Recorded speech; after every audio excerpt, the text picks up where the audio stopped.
부르셔서 찬양하라 내 영혼아 찬양하시겠습니다.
다 함께 묵상기도 드리심으로 부활절 넷째 주일 예배를 하나님께 드립니다.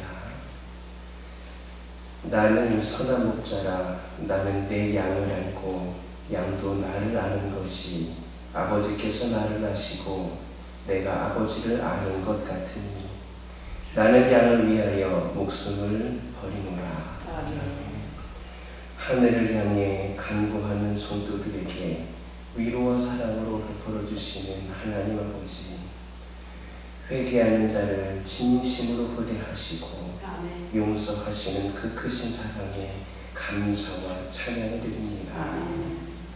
오늘도 주님의 품에 안기기를 소명하는 저희들을 돌아보시고 저희들에게 크신 은혜를 부어 주옵소서. 은혜의 햇살이 저희 심령마다 비춰지게 하셔서 하나님의 축복을 가정마다 일터마다 두루 누리게 하여 주옵소서. 우리가 결코 선한 목자이신 주님을 떠나지 않게 하시고 영원히 섬기게 하옵소서. 예수님의 이름으로 기원하옵나이다. 주가 보이시는 생명을 찬양합니다.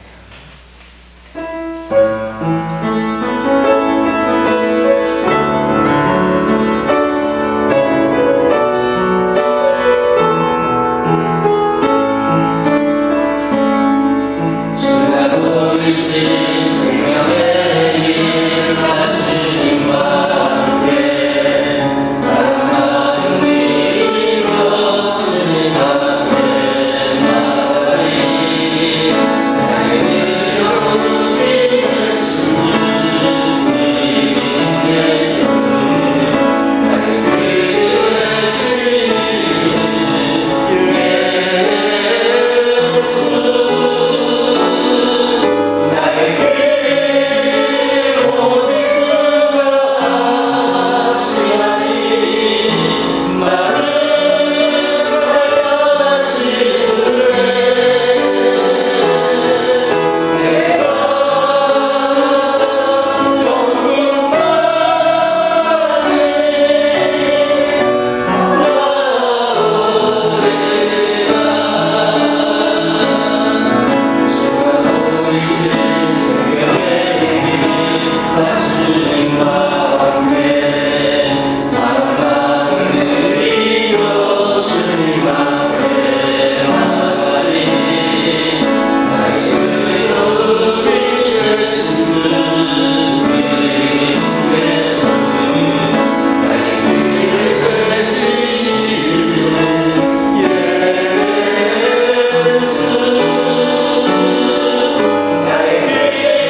86번입니다. 찬송가 뒤에 있는 손시교도 86번입니다.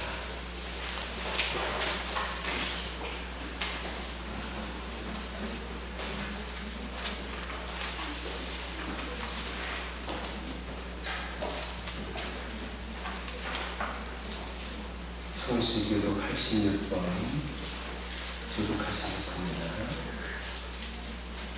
또 내가 보니 보라 어린 양이 시온산에 섰고 그와 함께 14만 4천이 서 있는데 그들이 말하는 어린 양의 영광과 그 아버지의 이름을 쓴 것이더라. 내가 하늘에서 나는 소리를 들으니 많은 물소리와 같고 큰 노랫소리와도 같은데 내가 들은 소리는 번고 단 자들이 그 번고를 단 것 같더라. 그들이 보좌 앞에 내 생물과 장로들 앞에서 새 노래를 부르니 땅에서 성령을 받은 십사만 사천명은 의리 노래를 배운 자가 없더라. 이 사람들은 여자와 더불어 더럽히지 아니하고 순결한 자라 어린 양이 어디로 가든지 따라가는 자며 사람 가운데에서 숙련함을 받아 처음 익은 열매로 하나님과 어린 양에게 속한 자들이니 그 위에 거짓말이 없고 흠이 없는 자들이더라. 이 시간 지난 한 주간의 삶을 돌아보면서 참을 기도를 드립니다.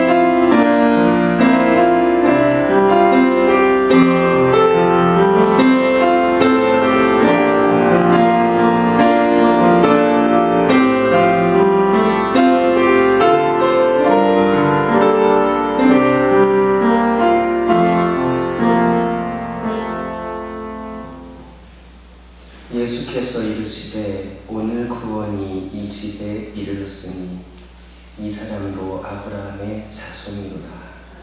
인자가 온 것은 잃어버린 자를 찾아 구원하려 함이라. 찬송 390장입니다.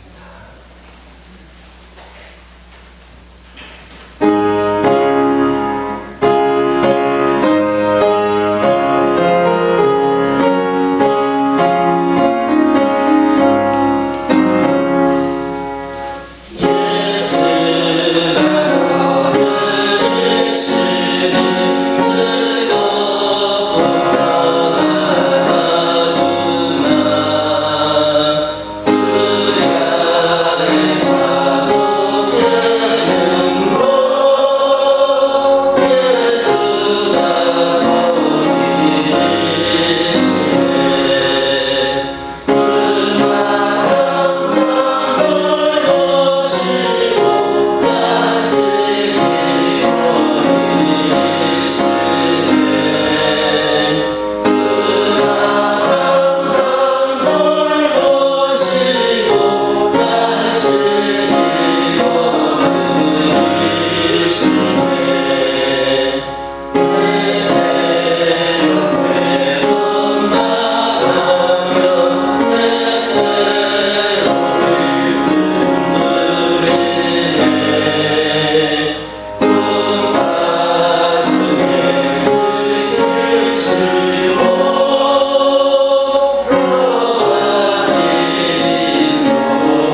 의해서 이원장로님이 기도해 드릴 수 있습니다.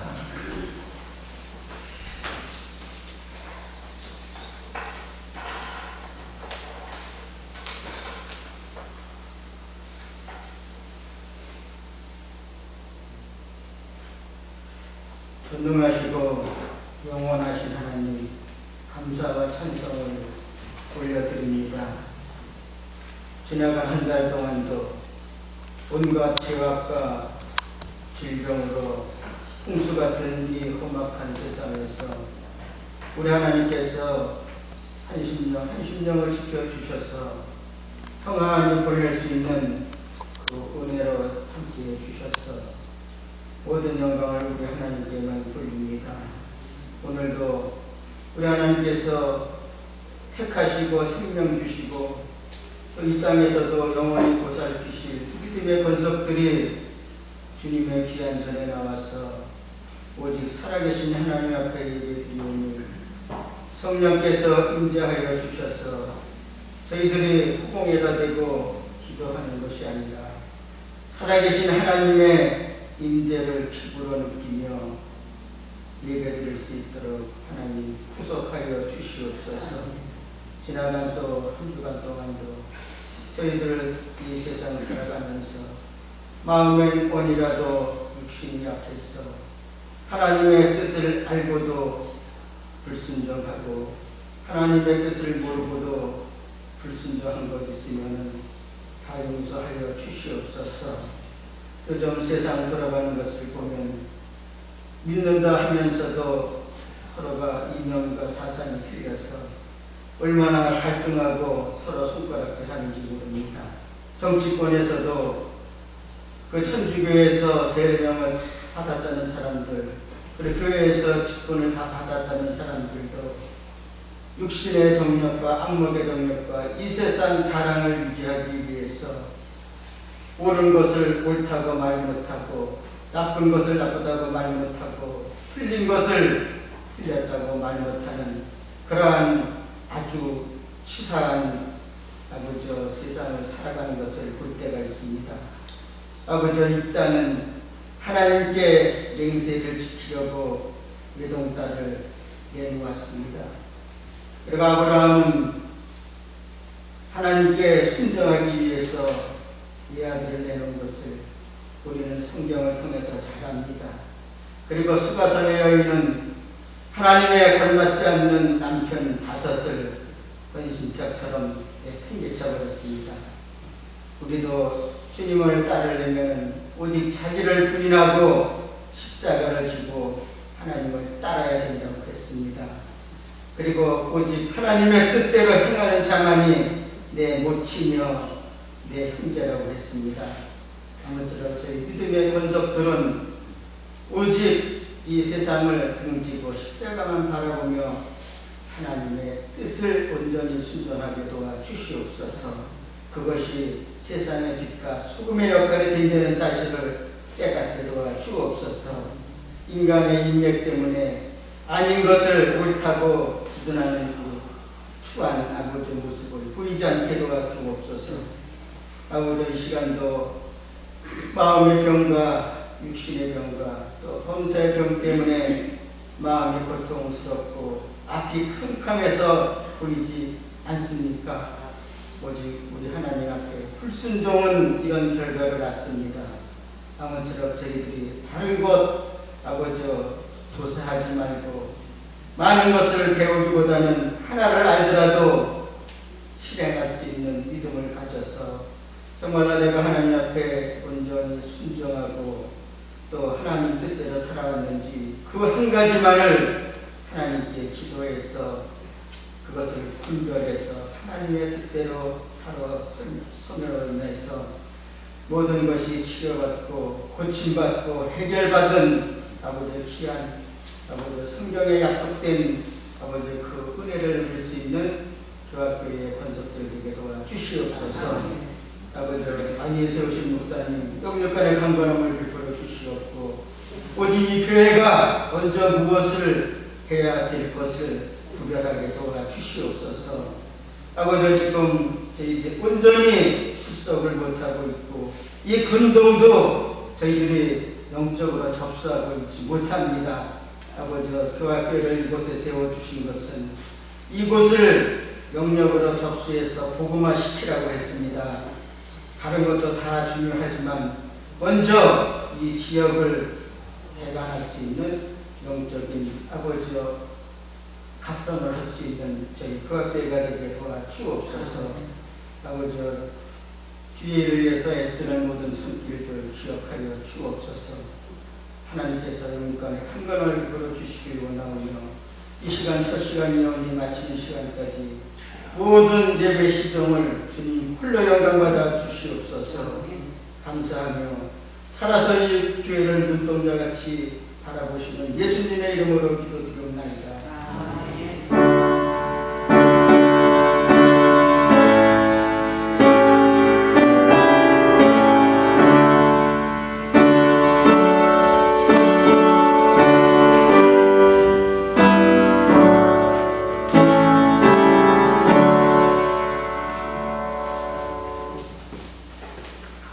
하나님께서 오늘 우리에게 주신 말씀은 요한복음 13장 18절에서 30절입니다.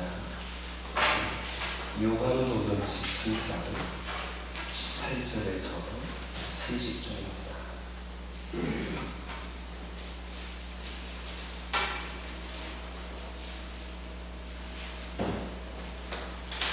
한 절씩 교독합니다. 내가 너희 모두를 가리켜 말하는 것이 아니니라. 나는 내가 택한 자들이 누구인지 아니라. 그러나 내 떡을 먹는 자가 내게 팔꿈치를 들었다 한 성경을 응하게 하려는 것이니라. 지금부터 일이 일어나기 전에 미리 너희에게 이르노니 일이 일어날 때에 내가 아닌 줄 너희가 알아야 함이로라. 내가 진실로 진실로 너희에게 이르노니 내가 보낸 자를 영접하는 자는 나를 영접하는 것이요 나를 영접하는 자는 나를 보내신 이를 영접하는 것이니라. 예수께서 이 말씀하시고 신령히 이르고 증언하여 이르시되 내가 진실로 진실로 너희에게 이르노니 너희는 나와 나를 알리라 하시니. 제자들이 서로 보며 누구에게 대하여 말씀하시는지 의심하더라. 예수의 제자 중 하나 곧 그가 사랑하시는 자가 예수의 교회에 대하여 누구니라. 시몬 베드로가 머리짓을 하여 말하되 말씀하신 자가 누구신지 말하라 하니 그가 예수의 말씀에 그대로 의지하여 말하되 주여 누구니라.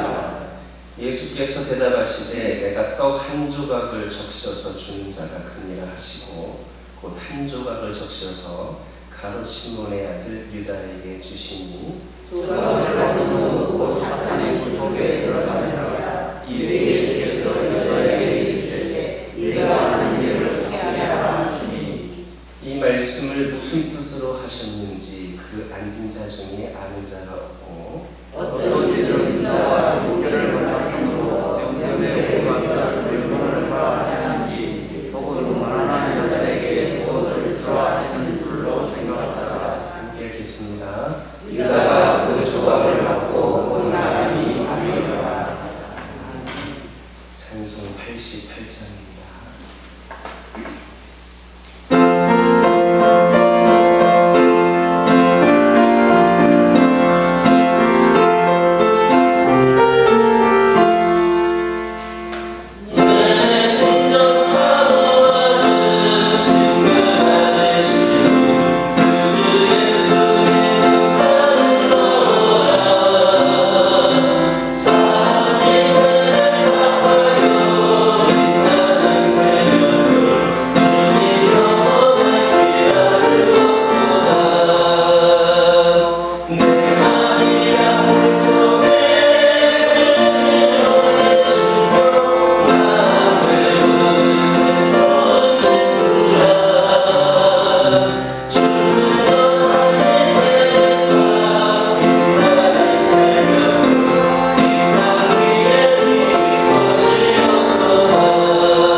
계신 분들과 인사 나누겠습니다.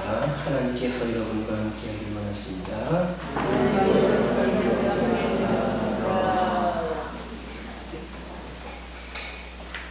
마음이 안 듭니다. 아직까지도 수혜된 영혼들이 있어요. 한마디도 못하시는 분들 계시고 아무도 쳐다봐주지 않는 분들 계신 것 같습니다. 다시 한번 인사 나누기를 바랍니다. 하나님 손 꼭 붙잡고 승리하시기 바랍니다. 하나님 손 꼭 붙잡고 승리하시기 바랍니다. 할렐루야. 네. 하루 24시간 안에 낮과 밤이 있는 것처럼 인간의 내면에도 전혀 다른 두 개의 얼굴이 있습니다. 바로 충성과 배신이라는 겁니다. 어떤 사람은 가정, 직장, 사회생활에서 항상 충성합니다. 반면에 어떤 사람은 삶의 모든 영역에서 배신이라고 하는 딱지가 붙어 다닙니다. 우리는 배신하는 사람한테서 두 가지 모습을 엿볼 수 있습니다. 하나는 자신의 배신 행위를 끝까지 위장하는 겁니다. 어쩔 수 없는 상황에서 배신하는 경우도 있겠지만 대체로 의지를 갖고 스스로 배신합니다. 배신하는 행위에 대한 증명은 아무도 꺾지를 못합니다. 왜냐하면 본인이 의지를 갖고 스스로 선택했기 때문입니다. 그런 유형의 첫사람이 누군지 아십니까? 바로 인류를 죄악으로 몰았던 아담과 하와다, 이렇게 말할 수 있습니다. 예수님이 사랑하신 12제자가 있습니다. 그들은 예수님이 십자가에 못 박혀 돌아가시기 전에 다락방에 모여서 최후의 만찬을 가졌습니다. 그때 예수님께서는 제자들의 발을 씻겨주십니다. 그런데 이 자리에서 특별히 눈에 띄는 사람이 있는데 바로 가룟유다입니다.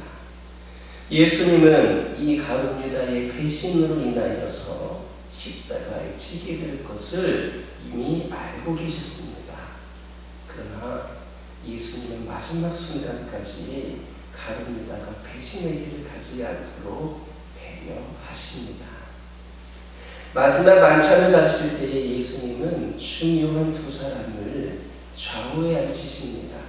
곧 가룟유다와 요한입니다. 가룟유다를 옆에 앉히신 이유가 그가 배신할 것을 아시고 마음을 돌이키게 하시기 위함이었습니다. 그러나 예수님의 말씀에도 가룟유다는 아닌 척합니다. 예수님께서 내 떡을 함께 먹는 사람이라고 대놓고 그렇게 말씀을 하셔도 그게 누구입니까? 라고 시침이 되면서 되묻는 사람이 바로 가룟유다입니다. 우리는 그에게서 예수님을 배신하려고 하는 의지가 있다고 하는 것을 발견할 수 있습니다. 18절에 있는 말씀 함께 읽겠습니다. 내가 너희 모두를 가리켜 말하는 것이 아니라 나는 내가 택한 자들이 누구인지 아니라 그러나 내 떡을 먹는 자가 내게 발꿈치를 들었다 한 성경을 응하게 하려는 것입니다. 가룟유다가 예수님을 배신한 이유를 여러 가지로 설명할 수 있습니다. 그러나 가장 중요한 것은 그가 의지를 갖고 스스로 예수님을 그렇게 배신하기로 결정했다는 겁니다. 배신의 궁극적인 이유는 예수님을 팔아서 십자가에 넘기는 겁니다. 이처럼 불신앙의 배후에 의지적 자기결정이었습니다. 이에 대해서 예수님은 시편 41편 9절에 있는 말씀을 인용하여서 구약의 예언에 대한 응답이다라고 말씀하셨습니다. 그 시는 다윗이 기록한 것으로 악한 자에게 배신을 당하고 느낀 고통을 기록한 시입니다. 다윗은 여기에서 뭐라고 했느냐? 내가 신뢰하여 내 떡을 나눠 먹던 나의 가까운 친구도 나를 대적하여 그의 발꿈치를 들었나이다, 이렇게 기록하고 있습니다. 나에게 신세를 지고 나의 녹을 먹던 사람들이 배신을 합니다. 실제로 다윗은 아들 그 압살롬에게 배신당하고 왕위에서 쫓겨납니다. 그리고 압살롬이 쿠데타를 일으켜서 왕위를 빼앗을 때에 음모를 꾸미고 도와준 사람이 있는데 그는 아히도벨이라고 하는 사람입니다. 그는 다윗에게 많은 사랑을 받던 참모였습니다. 그가 베오에서 압살롬을 조종하여서 쿠데타를 일으키고 왕위를 빼앗았습니다. 그런데 사무엘하 7장 33절을 보면 이 아히도벨의 운명이 기록되어 있습니다. 그는 압살롬에게 버림을 받은 후 고향으로 돌아가서 자결을 했습니다. 이렇게 예수님은 가룟 유다에 대해서도 이 시편 41편 9절의 말씀을 인용하여서 오늘 말씀하고 계십니다. 함께 일한다고 나의 편이 아니며 나에게 신세를 입고 녹을 먹었다고 영원한 친구가 되는 것은 아닙니다. 어느 날 그는 배신의 칼을 빼들고 죽이며 모든 재산을 빼앗아갈 수도 있습니다. 예수님은 3년 동안 가룟 유다를 데리고 다니시면서 많은 것을 가르치시는 가운데 그 마음을 돌이키기 위해서, 그 마음을 돌이키게 하시기 위하여서 여러 번 기회를 주셨습니다. 앞으로 24시간 후면 예수님께서 십자가에 못 박혀 돌아가시는데 최후의 그 만찬을 갖는 그 마지막 순간까지도 이 가룟 유다는 예수님의 옆자리에 앉아 이 회개의 기회를 거부합니다. 철저하게 위장된 배신자의 전형적인 모습을 보여주고 있습니다. 19절에 있는 말씀 함께 읽겠습니다. 지금부터 일이 일어나기 전에 미리 너희에게 일러둠은 일이 일어날 때에 내가 그인 줄 너희가 믿게 하려 하노라. 예수님이 일이 이루어지기 전에 미리 말씀해 주신 이유가 무엇이겠습니까? 아직 이 사단이 나기 전에 이 일을 미리 말씀해 주신 이유가 무엇입니까? 예수님은 마지막 순간까지 가룟 유다의 그 배신을 막으려 하셨습니다. 그러나 가룟 유다는 스스로 그 선택한 일을 포기하지를 않았습니다. 하나님이 에덴 동산에서 아담과 하와에게 배신의 일을 하지 말라고 하셨지만 아담이 스스로 선택해서 행한 것과 마찬가지입니다. 결국 가룟 유다는 배신의 칼을 빼들었습니다. 물론 우리 주님의 완력으로 얼마든지 이 가룟 유다의 행위를 제압할 수 있었습니다. 하지만 주님의 사랑은 물리적인 힘으로 작용하는 것이 아니라 스스로 회개하고 돌아오게 하는 겁니다. 사실 완력으로 무릎을 꿇게 할 수 있지만, 힘으로 제압할 수 있지만 회개시킬 수는 없습니다.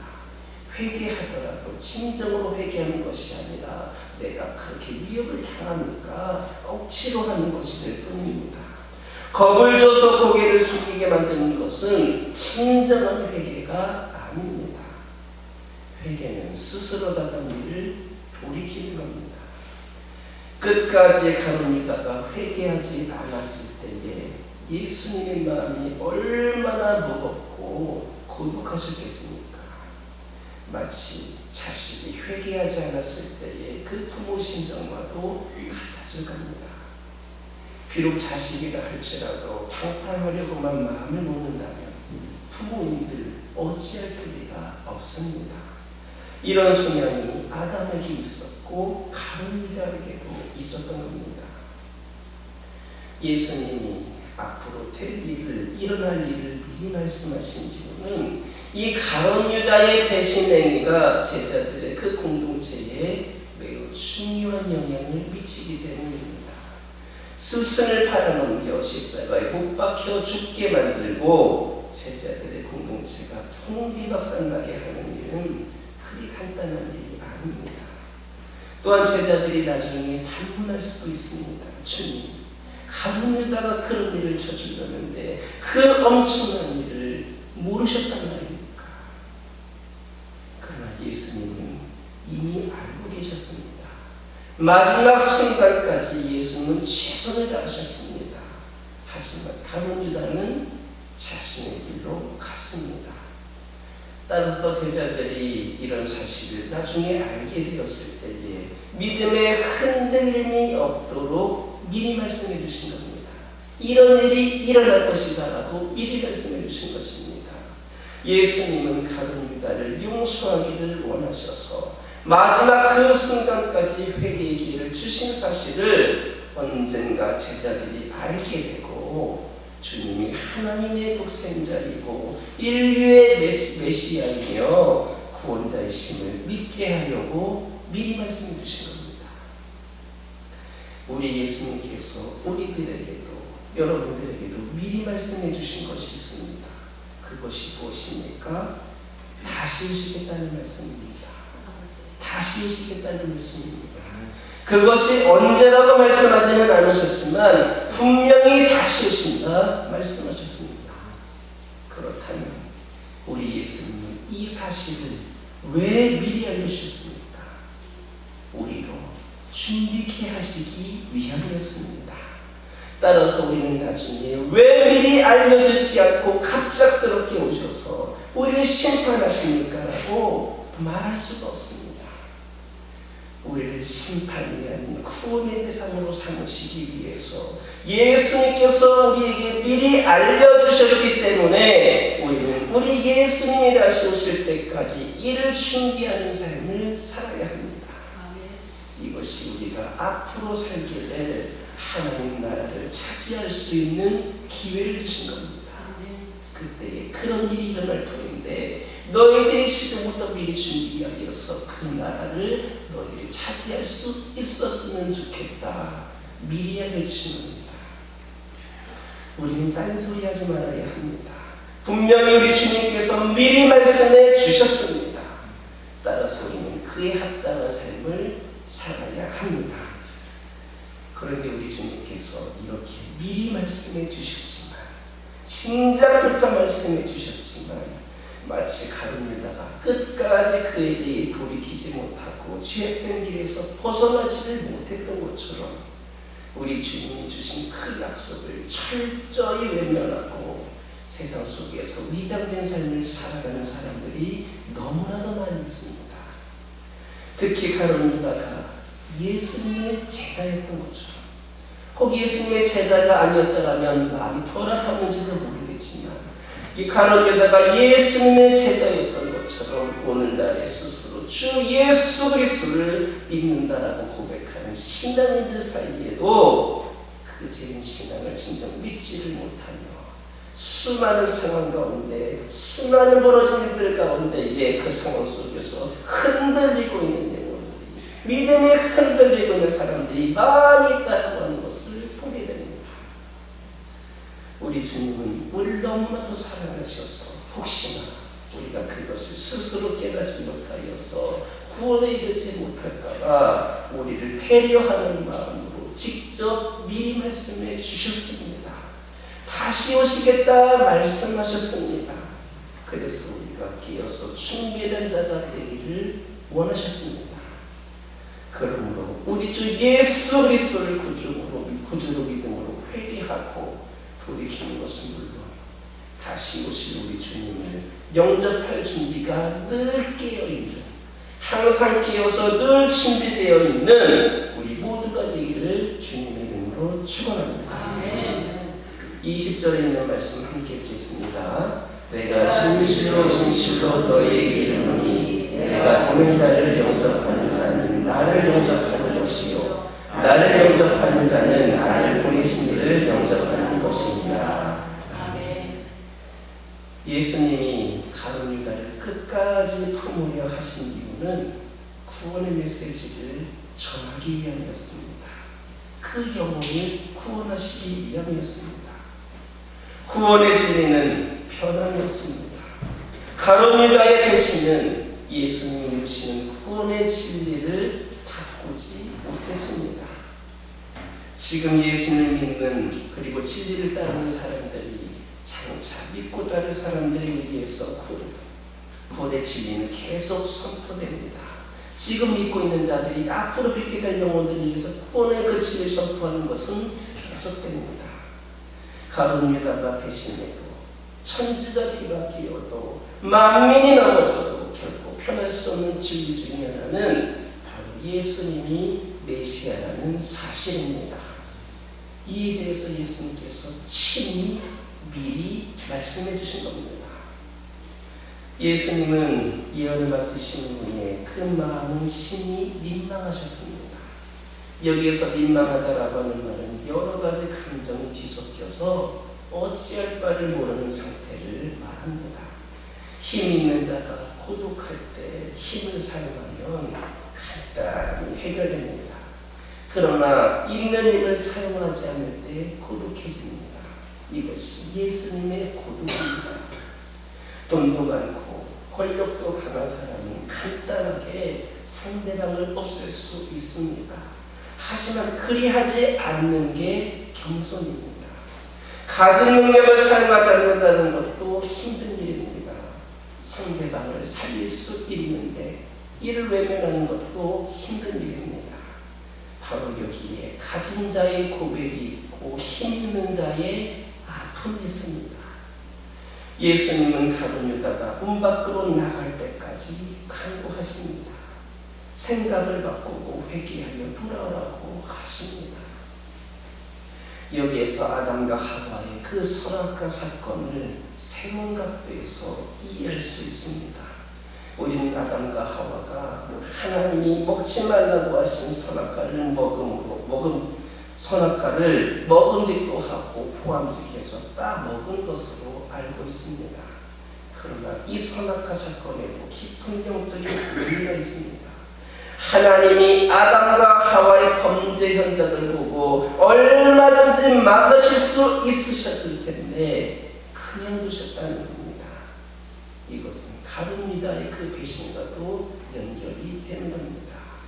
21절에 있는 말씀 함께 읽겠습니다.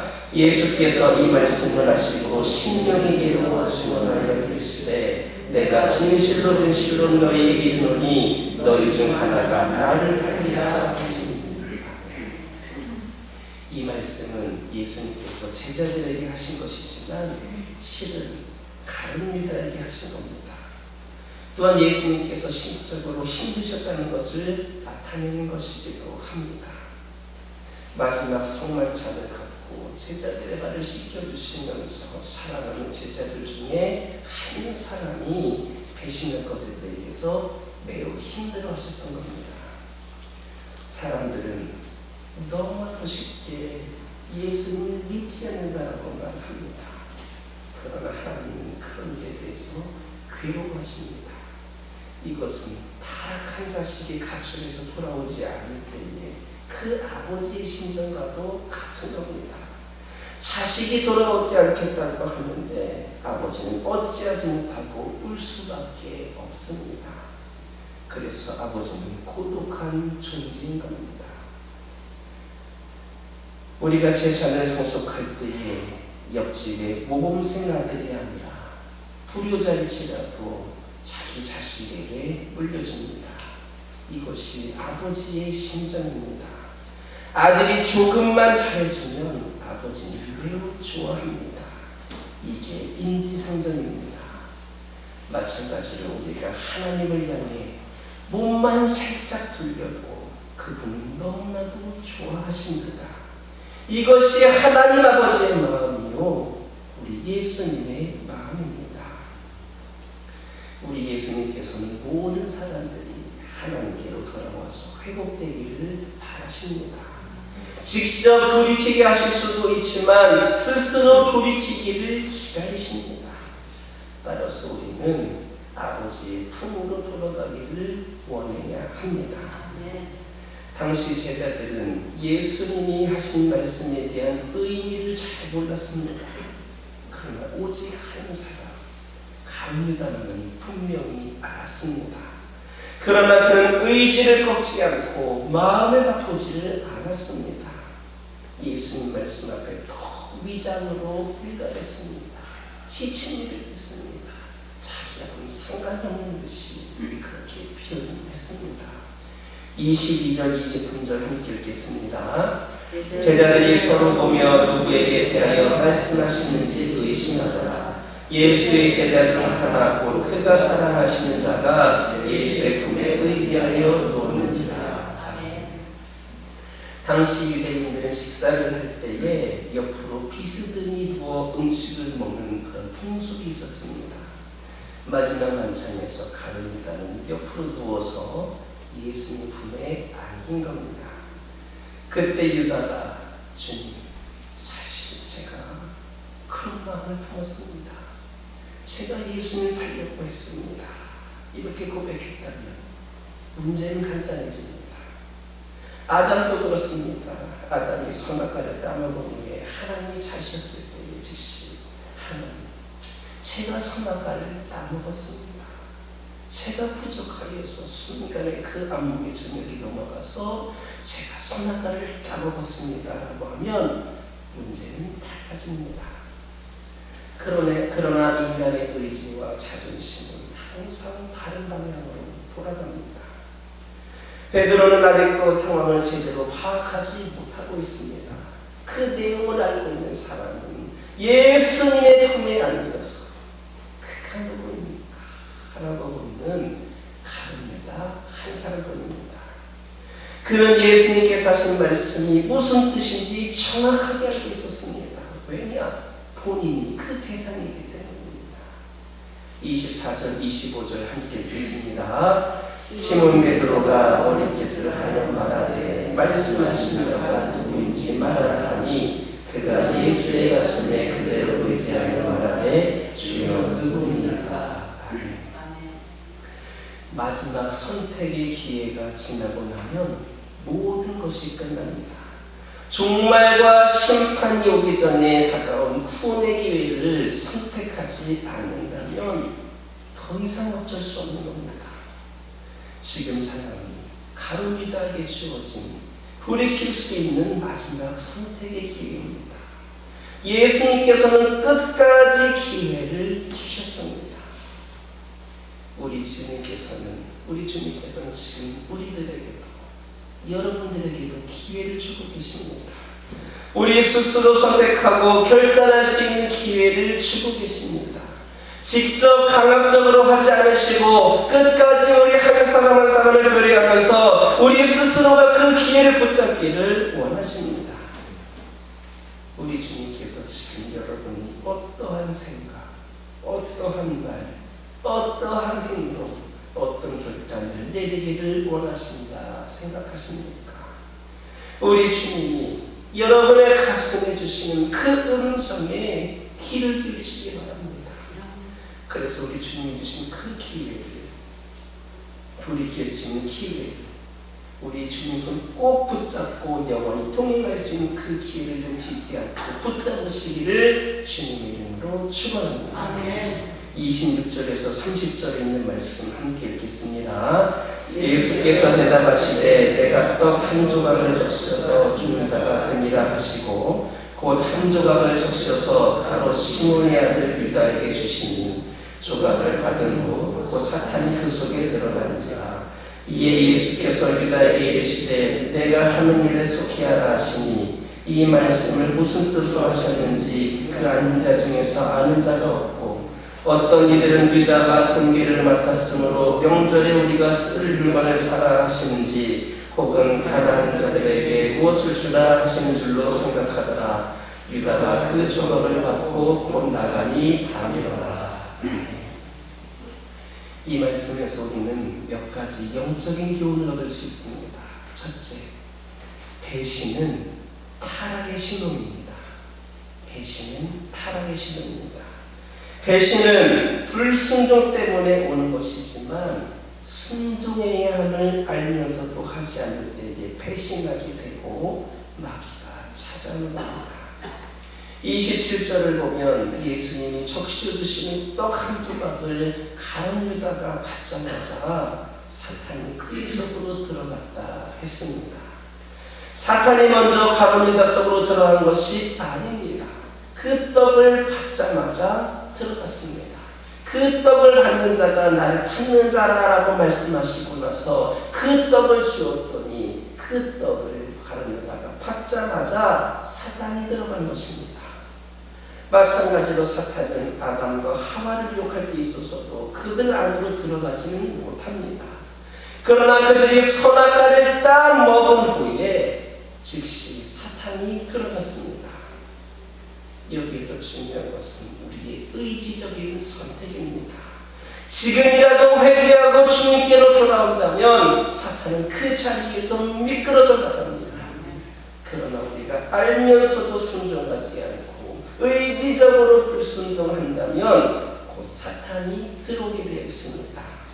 즉 하나님의 은혜와 사랑으로 구원받은 우리가 하나님의 말씀대로 살아가지 않는 것은 배신입니다. 그리고 그렇게 불순종하고 배신할 때에 사탄은 우리 안으로 들어오는 겁니다. 그게 곧 타락입니다. 그러므로 우리가 타락하지 않으려면 먼저는 하나님께 배신하지 않는 것이 중요합니다. 하나님의 말씀을 우리의 삶 속에서 실천하고자 하는 노력을 통하여서 사단이 우리 안에 들어오려고 하는 그분을 철저하게 틀어막을 수 있는 우리 모두가 되기를 주님의 이름으로 축원합니다. 둘째로 기회를 놓쳐서는 안 됩니다. 기회를 놓쳐서는 안 됩니다. 성령이 임하시면 나에게 감동을 주시면 믿을까 말까, 갈까 말까, 이럴까 저럴까로 갈등하게 됩니다. 그때 우리는 의지를 갖고 예수님을 선택해야 합니다. 그러면 축복이 따라오게 되어 있습니다. 그러나 주님을 거부하면 사탄의 세력이 동물처럼 밀려와서 우리를 지배하게 됩니다. 하나님께서 우리에게 주신 기회를 발로 차버리는 겁니다. 우리 하나님은 우리의 삶 순간순간에 우리에게 기회를 주십니다. 우리로 하여금 선택하게 하십니다. 그런데 그 기회가 계속 있는 것은 아닙니다. 언제까지나 보장되어 있는 것이 아닙니다. 더욱이 구원에 있어서는 우리 주님이 다시 오시면 더 이상 기회가 없습니다. 주님이 오시기 전에 구원을 선택해야 합니다. 하나님께서 우리에게 어떤 상황에서든 지혜롭게 현명하게 선택하기를 원하십니다. 그냥 내 지식과 내 판단이 아니라 우리 하나님께서 지금 나에게 원하시는 것이 무엇일까를 생각하면서 판단하기를 원하십니다. 때로는 하나님의 뜻이 우리의 생각과 다를 수 있습니다. 그래서 못마땅한 그런 것일 수도 있습니다.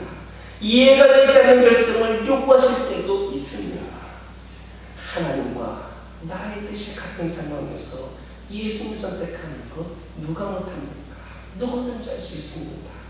그러나 비록 하나님과 나의 생각이 다를지라도 그때에 우리 예수님을 선택할 수 있는 자, 못마땅하게 여기신다 할지라도 예수님을 선택할 수 있는 자, 내가 이해할 수 없지만 예수님을 선택할 수 있는 자, 그분이 바로 진정한 믿음이 있는 사람이고 우리 하나님의 주신 기회를 잡는 자이고 이를 통하여서 하나님의 역사의 주역이 될 수 있는 자임을 기억하시길 주님의 이름으로 축원합니다. 아멘.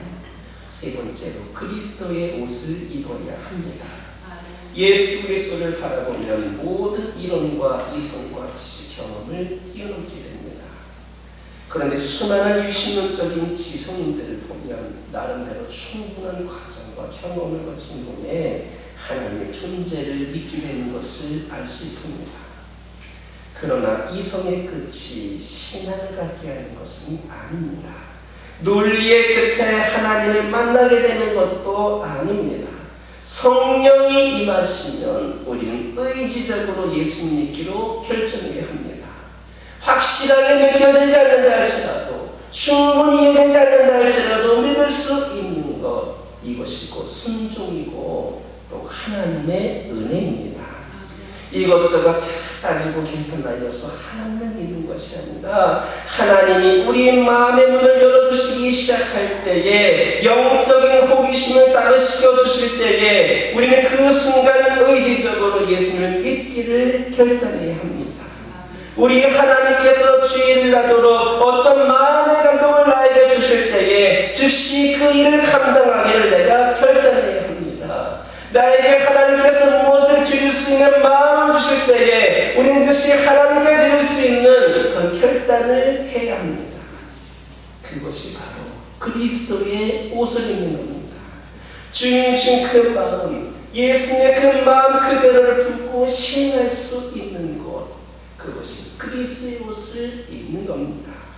우리 모두가 다 그 그리스도의 옷을 입을 수 있기를 주님의 이름으로 축원합니다. 마지막 30절을 보면 재미있는 표현이 있습니다. 유다가 그 조각을 받고 곧 나가니 밤이라. 하나님이 우리에게 왜 이 말씀을 주셨는가? 이 말씀이 아주 상징성 많은 표현입니다. 하루 일과에서 밤이 되면 우리는 편안한 상태에서 속히 잠자리에 들어야 합니다. 왜냐? 대부분의 나쁜 짓은 밤에 일어나기 때문입니다. 그래서 하나님은 사람들에게 밤에 자도록 하셨습니다. 밤늦게 자는 사람은 정신분열증이나 우울증 걸릴 확률이 많다고 합니다. 밤에 할 일은 잠을 자며 휴식을 취하는 겁니다. 그런데 가룟 유다가 떡을 가지고 나갔을 때에도 그 예수님을 팔려고 나갔을 때에도 밤이었다 말씀합니다. 즉 나쁜 일이 시작될 것임을 말씀해주고 있는 겁니다. 로마서 13장 12절 보면 이런 말씀이 있습니다. 밤이 깊고 낮이 가까웠으니 그러므로 우리가 어둠의 일을 벗고 빛의 갑옷을 입자. 낮에와 같이 단정히 행하고 방탕하거나 술 취하지 말며 음란하거나 호색하지 말며 다투거나 시기하지 말고 라는 말씀이 있습니다. 이 말씀이 어거스틴이라고 하는 사람은 이 말씀을 통하여서 어거스틴이라고 하는 사람이 그의 생활을 어둠의 생활을 청산하고 하나님의 자녀로 들어오게 하는 결정적인 계기를 마련했습니다. 우리는 밤의 일에서 벗어나야 합니다. 그리스도인은 일찍 자고 일찍 일어나는 새벽의 사람입니다. 하루의 시간을 하나님께 드리는 사람입니다. 자신의 하루를 주님 앞에 드리는 사람입니다. 배신의 벽 앞에서도 예수 그리스도를 바라보는 사람입니다. 자신을 위장하는 배신자의 모습을 가진 자가 아니라 어떤 상황에서도 의지적으로 예수님을 선택할 수 있는 사람입니다. 우리의 의지를 전적으로 하나님 향해 돌림으로 인하여서 이전에 부족했던 우리의 모습, 죄된 모습, 하나님을 가까이 하지 못했던 모습, 세상을 향해 살쿵만 했던 우리의 모습에서 과감하게 돌이킬 수 있는 우리 모두가 되기를 주님의 이름으로 축원합니다. 기도하겠습니다. 사랑의 하나님 감사합니다. 오늘 말씀을 통해서 깨달아 주셔서 감사합니다. 아버지 하나님 오늘 말씀을 통해서 들었던 것처럼 저희들이 아버지 하나님이시여 저희들이 삶 가운데에 오직 주님만을 바라보며 나아갈 수 있는 자들이 되기를 원합니다. 오직 충성만이 주님을 위한 순종만이 저희에게 있기를 원합니다. 아버지 하나님께서 끝까지 마지막까지 기회를 주실 때에 저희들이 기회를 붙잡을 수 있도록 인도하여 주시고 천국의 하나님 나라의 아버지 하나님 그 영광과 은혜를 누릴 수 있는 자들이 저희들이 되게 하여 주시옵소서. 주님께서 주신 그 지혜대로 은혜대로 저희들이 결단하며 나가는 저희들 되게 하여 주옵소서. 예수님의 이름으로 기도드립니다. 214장입니다. 주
풍족하게 하시는 하나님 아버지, 하나님께서 우리에게 주신 것 가운데에 향기로운 예물을 봉헌하도록 도와주심을 감사드립니다.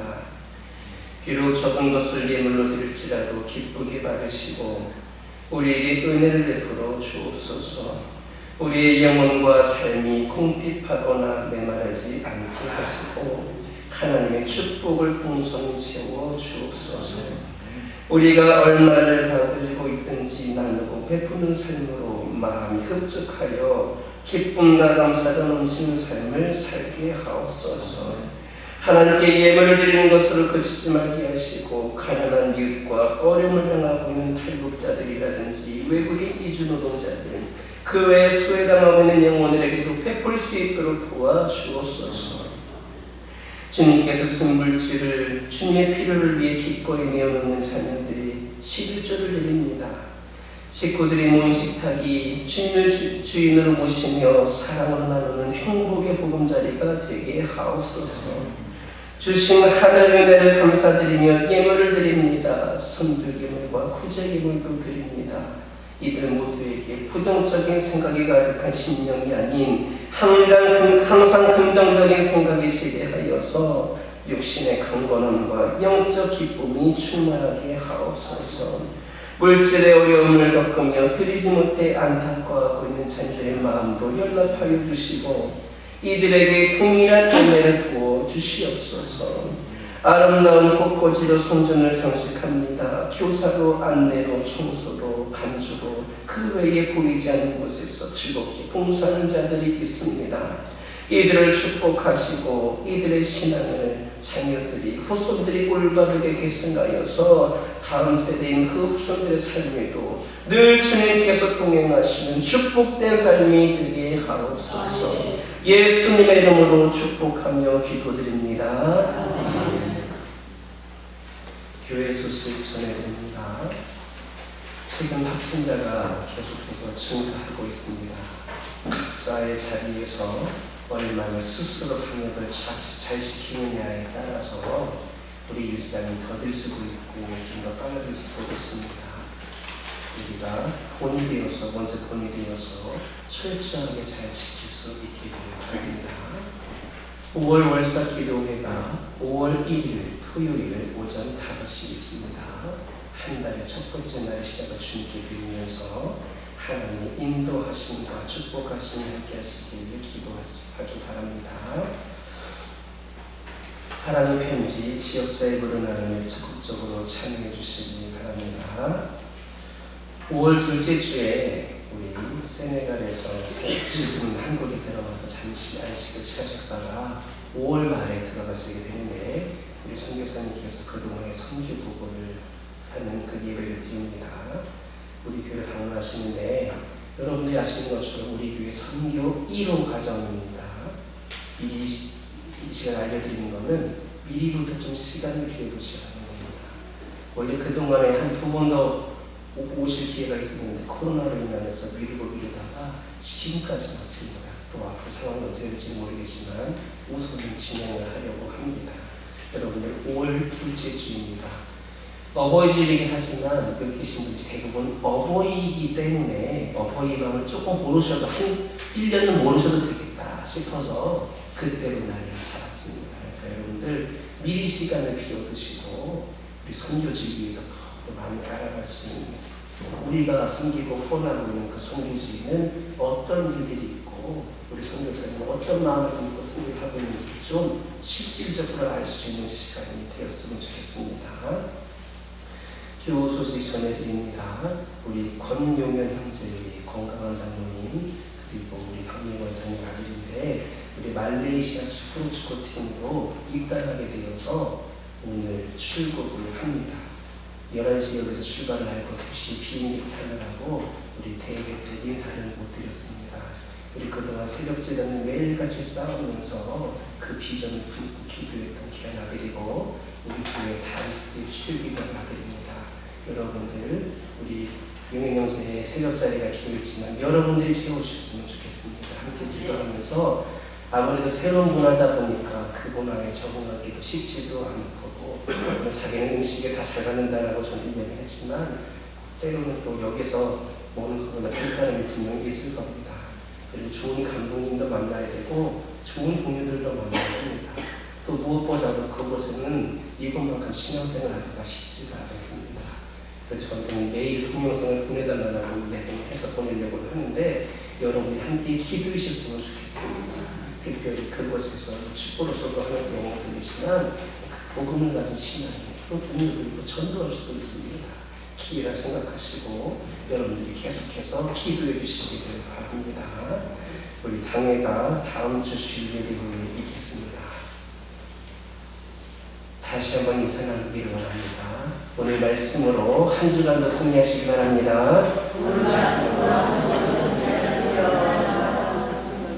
다 같이 일어서셔서 주기도문 송으로 하나님께 영광을 드립니다.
지금은 죄악의 어둠에서 우리에게 구원의 선물을 주시기 위해 십자가에 못 박혀 죽으신 우리 주 예수 그리스도의 은혜와 항상 함께 하시면서 지상에서 천국을 맛보게 하시는 하나님 아버지의 끝이 나신 사랑과 부에서 성령님의 역사하심이 이 시간 하나님이 주신 말씀을 받들어 신앙의 결단을 통하여서 삶이 변화되기를 소망하며 실천하기를 원하는 모든 주의 백성들 위해 이들의 가정과 이들의 사랑 열매인 자녀들을 위해 그리고 오늘 새로운 도전과 비전을 품고 말레이시아로 날아가는 권영현 형제 위해 이제로부터 영원토록 함께하여 주시옵기를 간절히 축원하옵나이다.